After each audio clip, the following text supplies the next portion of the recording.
जय श्री नारायण भगत जनों। आज हम बात करेंगे भगवान के दर्शनों की, कि भगवान के दर्शन एक अच्छा सद्गुरु हमें मिल जाए, जो अधिकारी हो, जो भगवान को, ईश्वर को जानने वाला हो, जो इस संसार में सबको एक समान दृष्टि से देखता हो। जैसे राजा परीक्षित को सुखदेव मुनि जी मिले, उनकी समान भाव दृष्टि थी। वो इस संसार में सभी को एक समान भाव दृष्टि से देखते हैं। उनको ये नहीं पता कि ये स्त्री का स्पर्श है या पुरुष का स्पर्श है, उनका एक समान भाव उनके अंदर था। तो जब ऐसी सतगुरु राजा परीक्षित को मिलते हैं तो राजा परीक्षित जैसे शिष्य निहाल हो जाते हैं और उन्हें प्रभु दर्शन हो जाते हैं। सतगुरु यानी कि सत नाम परमात्मा का है, और जिसके अंदर परमात्मा विराजमान है उसको समान भाव दृष्टि से देखने वाला सतगुरु है। तो मुनि सुखदेव जी की समान भाव दृष्टि थी, वो सभी को एक समान दृष्टि से देखते थे।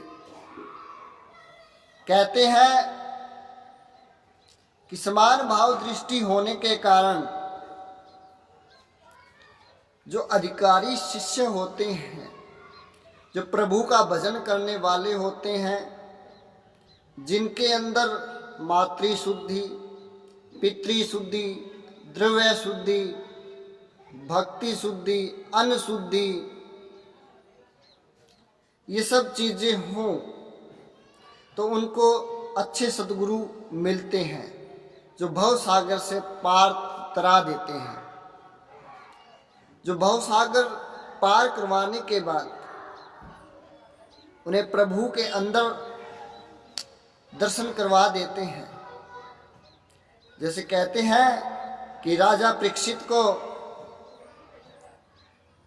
सुखदेव मुनि ने ऐसा ज्ञान दिया, ऐसी कथाएं बताई कि उनका शरीर एक मैं यानी कि एक लो में होकर के और वो भगवान के दर्शन कर गए। जब उनको तक्षक नाग डसने के लिए आया तो कहते हैं कि उनका जो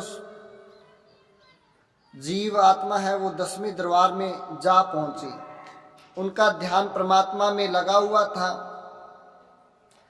और जैसे ही तक्षक नाग ने डंक मारा राजा परीक्षित को, तो राजा परीक्षित का जो जी था वो 10वें दरबार के अंदर था, और नीचे वो मिट्टी हो चुका था। उनकी लो भगवान के अंदर लग चुकी थी। तो अगर ऐसे सद्गुरु हमें मिले जो परमात्मा के दर्शन करवाए, वही सच्चा ईश्वर स्वरूप भगवान मानना चाहिए। यानी कि मिलने से ये कहते हैं कि अगर अधिकारी, उसके लिए एक अधिकारी शिष्य भी होना चाहिए। प्रथम स्कंद के अंदर भागवत कथा में अधिकार लीला का वर्णन किया गया है। कहते हैं कि राजा परीक्षित अधिकारी थे इस चीज के। उनके अंदर मातृ शुद्धि, पितृ शुद्धि, अन्न शुद्धि, भक्ति शुद्धि, इस प्रकार की उनके अंदर यानी कि द्रव्य शुद्धि, ये चीजें उनकी शुद्ध थी, और वो अधिकारी थे। तो उन्हें जाकर के ऐसे शिष्य सुखदेव जी को मिलते हैं, और राजा परीक्षित को ऐसे सतगुरु मिलते हैं जो उन्हें भव सागर से पार तैरा जाते हैं।